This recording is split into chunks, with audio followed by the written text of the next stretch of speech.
What's going on, everybody? How you doing today? It's your boy Joe Caffrelli. Let's get into some spicy news. All right. So, as we all come into the brand new year of 2023, we have the looming recession that's pretty much over our heads. As prices continue to skyrocket, we got a couple things that we need to, I guess, take a look at and figure out where everything is going, because there's kind of like um there's two sides to this coin that I'm kind of starting to see here. And a lot of it has to do with, and at least in my opinion, we're losing. It seems like we're losing tech jobs day after day now. More and more tech jobs are being just obliterated. Um, and is that a causation of where the world is right now, or is it something else? Is something else taking these jobs away? Let's read a couple of these articles I got pulled up here, and we can kind of, maybe we can kind of figure out what's going on here. So, um, Salesforce to lay off about 10% of their staff in the latest rounds of job cuts in the tech industry. Salesforce said Wednesday that they will cut approximately 10% of its workforce and reduce its real estate footprint, making it the latest tech company to slash expenses on a broader economic uncertainty continues to hit Silicon Valley particularly hard. In a letter to employees announcing the job cuts, Mark Beanoff, what a name, Salesforce chair and co-CEO, admitted to the growing head count too much early in the pandemic and said that most job cuts will take place over the coming weeks. I've been thinking a lot about how we came to this moment. Beanoff wrote, um, as our revenue accelerated through the pandemic, we hired too many people, leading into this economic downturn we're facing now, and I take responsibility for that. As of January 2022, Salesforce reported a headcount of 73,541 global employees. Tech sector, which was initially um, buoyed by a suddenly intense pandemic fueled shift to online services, has since had since confront consumers returning to their office lives. At the same time, the industry has been plummeted plumbed by a seemingly perfect storm of economic factors over the past years, including rising interest rates, looming recession fears, and consumer and business rethinking expenses. Like Minoff, a number of other tech founders and CEOs have since admitted they failed to accurately gauge the pandemic demand. As a result, tech firms including Amazon, Meta, have announced company wide layoffs. All right, so uh, I also have Amazon here. Let me see. Amazon to cut 18,000 jobs, CEO says. Uh, Washington. Amazon announced Wednesday it will cut more than 18,000 jobs from its workforce, citing the uncertain economy and the fact that online retail giant had hired rapidly. So it seems like there's a straight, like, they did parallel things where a lot of these tech companies hired super rapidly during the pandemic, and now that we're seeing the, I guess, like the short, well, the recession of these demands are decreasing. These firms, these big tech companies, are pretty much axing their staff in big amounts too.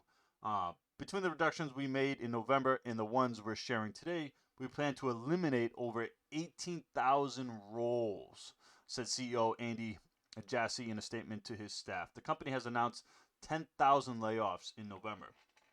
Jassy said that the company's leadership was deeply aware that these roles eliminations are difficult for people, and we don't take these decisions lightly.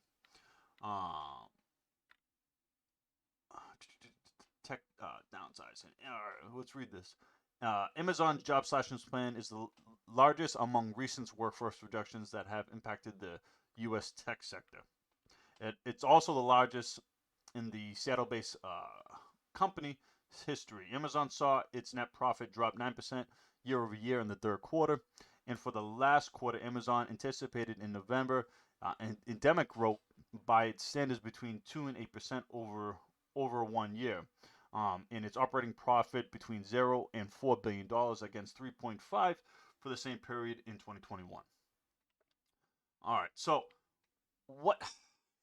So this is for me being, I'm still, going to school for tech and stuff like that, and this puts, I guess, a kind of like damper on what's to be expected when I get out to the workforce. And this should be a lot of what other people are thinking about too when it comes to career movement, career progression, and pretty much where you want to be. Um, with the recession again looming over us and all these jobs being totally eliminated, what does this mean for our workforce and what kind of work is there going to be available? You know, here's another um, here's another pretty much report saying U.S. jobs open total 10.5 million in November, more than expected. Um, Now let's take a look at this article. The number of available jobs in the United States totaled uh, 10.46 million in November, according to the data released Wednesday by the Department of Labor. That's more than 10 million jobs, 10 million total jobs opening that economists were expecting, according to the Refinitiv, and the slightly lower than upwardly revised October numbers of 10.5 million. The U.S. job labor market remains on fire. Nick Bucker, head of economic research for Indeed's hiring lab, said in a statement about the latest job opening in labor turnover survey, or JOLTS. The flames may have may have receded a bit from the highs of the initial reopening of the economy, but the demand for workers remains robust and workers are seizing new opportunities. There will be about 1.7 jobs opening for each job seeker in November, unchanged from October, according to the data from the Bureau of Labor Statistics. The Federal Reserve closely monitors this ratio since tightness in the labor market means employees have a greater leverage to seek higher wages, which in turn drives up inflation. So it's and kind of like a where I see this kind of going is there's a reduction in like higher skilled jobs, but there's an increase in lower skilled jobs. Okay, but with the market the way it is, these lower skilled jobs are in like a bottleneck when it comes to hiring. So they're being forced to pretty much increase their minimum wages or their starting wages for these lower entry level jobs. Okay, while the higher were I guess I want to say like the more skilled and techie type of jobs, that's being reduced. So that what's going to happen is the number of the I guess your ability to demand better wages for higher skilled jobs is actually going to be reduced.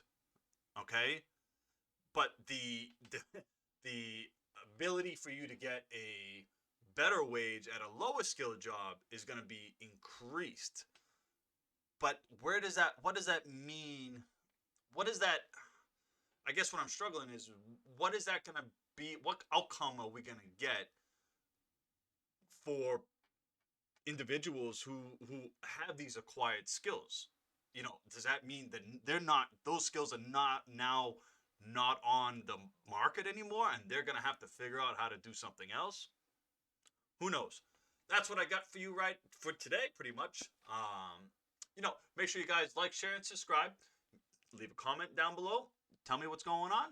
If you got any more inside information, I would like to know and share it with my community.